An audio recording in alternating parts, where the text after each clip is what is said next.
Have you ever felt exhausted and tired for no obvious reason?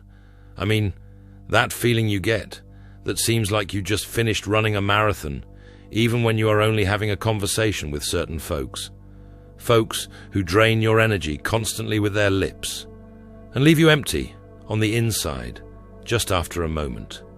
Chosen one. These are energy vampires. In this video, you would get to learn how to identify them and protect your energy from these individuals as you maintain your spiritual frequency and clarity in a world full of energy leeches. You must have noticed how you vibrate on a higher frequency than many of your peers.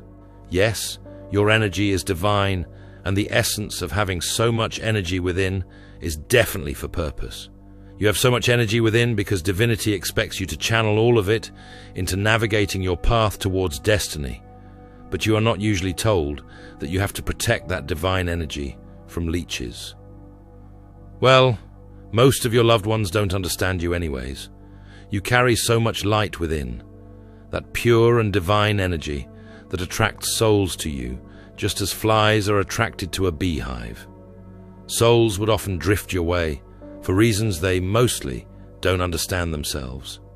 Your presence just silently heals wounds and raises the collective consciousness as you deliver those that are mentally oppressed without permission. This is one of the major reasons for your existence under God's blue sky. Your presence is meant to unconsciously mend wounds and heal embittered souls effortlessly as you participate in the social dynamics of your environment. This is why you had to go through spiritual awakening at such a young age. You had to experience and heal from the same issues that you were born to help others heal from.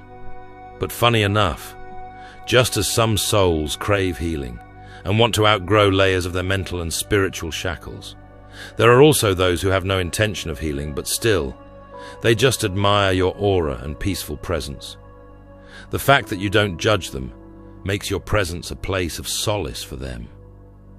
Rather than opening their hearts to the light that emits from your spirit, they'd rather come to you with a closed heart, expressing their deepest secrets and gossips that make them feel like a child again.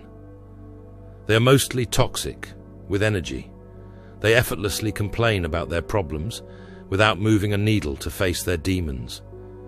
These energy leeches keep pouring negative energy into your spirit and simultaneously obstruct the light within you from cleansing the dark cloud that surrounds them.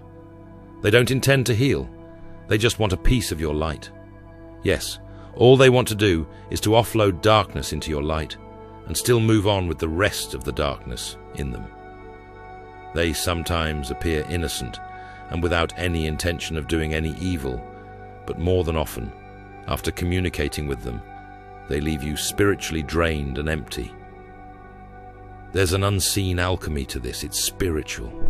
Energy vampires drain you through a constant need for attention and support as they masquerade their selfish intention to vent and feed off your light as though they seek your wisdom. Since they've refused to dive deep into their deep waters and seek healing, they've mastered the art of feeding off the light of others. I mean, if they actually want to walk that path towards healing, engaging them in thoughtful conversations that questions their fears and wounds would have helped their healing process to an extent. But rather than finding peace within, they make others feel the depths of their unhealed wounds, even in the most subtle ways. There are two kinds of energy vampires. First are the extreme ones who make effort to ensure everyone around them feel their pain. They usually use toxic or insulting words when communicating. Some even eventually become a menace to the society. It's so easy to identify these ones and protect yourself from them. The second kind of energy leeches are the mild ones. These ones appear harmless and peaceful until you engage them in a conversation. You then realize the amount of darkness in them that they stubbornly do not intend to heal from. These are the ones that can creep into your life so easily when you're not watching. That unhealed child in them who craves love and attention have learnt to seek external validation. The light you carry that makes you a topic in the lips of everyone is what they fancy. They don't really see you. They would often mistake your purity of intentions as foolishness, and all they want is to take from you without reciprocating. Iron ought to sharpen iron, but that's not the case with energy vampires. They prey on your energy and would always leave you empty. It's not really their fault. It's the world we live in. Everyone deals with pain in funny ways, but you have to be careful with such individuals. In a world where the company we keep, either consciously or unconsciously, influence our perception of reality, discerning the kind of people we give access to is not selfishness, it's wisdom. This is how you preserve your spiritual energy for relationships that bring clarity rather than obscurity to your spiritual journey. Wisdom is displayed in the dance we engage ourselves in when we are in the midst of those that carry traits of an energy vampire. Even the Holy Scripture tells you that you definitely do have to guard your heart. But funny enough, God sometimes brings such individuals our way, and we let them in unconsciously. Most times, the essence of God letting them have a chance is for us to wake up and cherish the energy we carry within. When we unconsciously allow energy leeches sap portions of our spiritual energy, we then realize that we have a friend that we can always run to: solitude. Yes, solitude is always waiting with open arms to receive us and cleanse our spirit from weird energies. Solitude is more like a gas station where we run to recharge our spirit whenever we've been drained.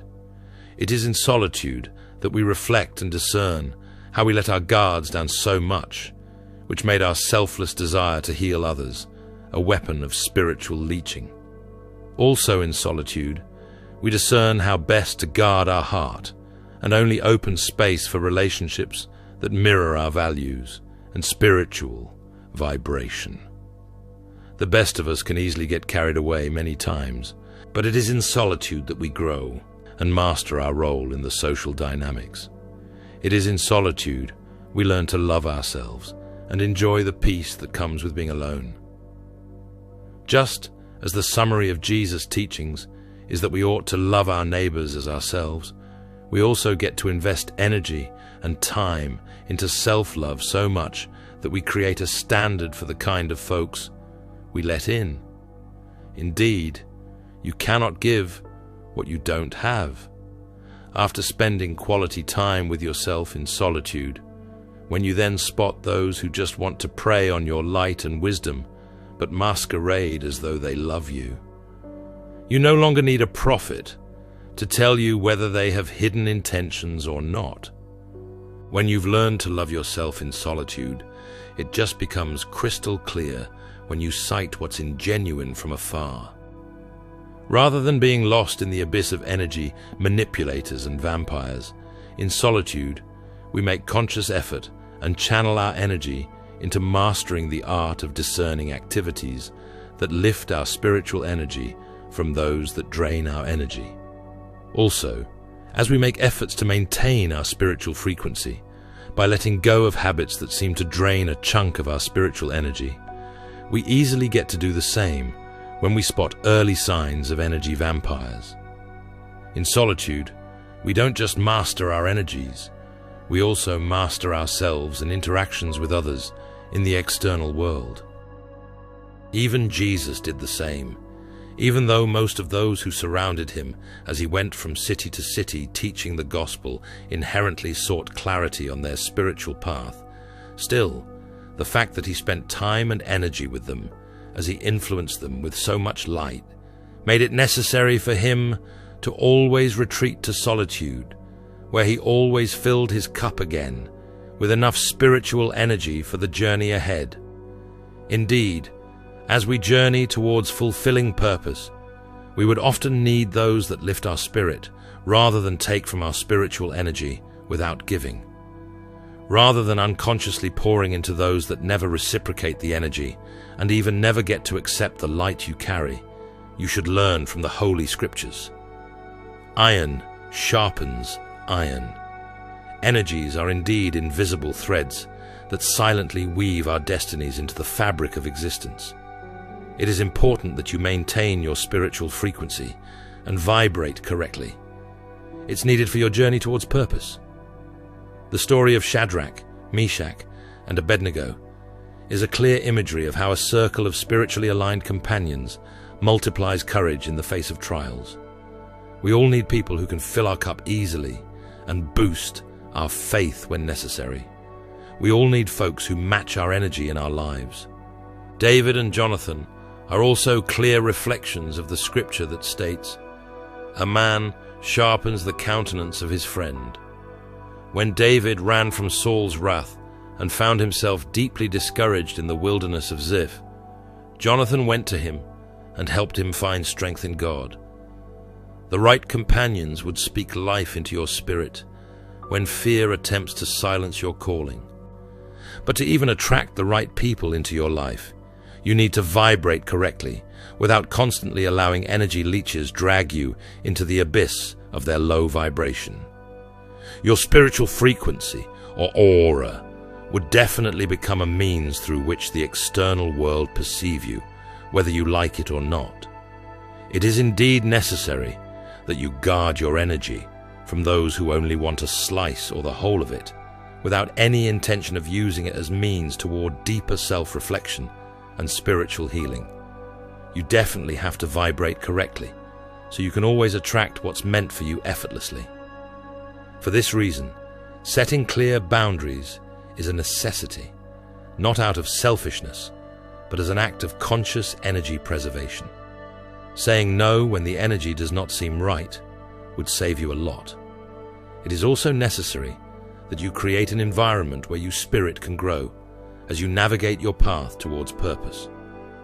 Just as a tree needs a conducive environment for growth, you also need to ensure your physical and mental space are a fertile grounds for the growth of both your spiritual and physical gifts.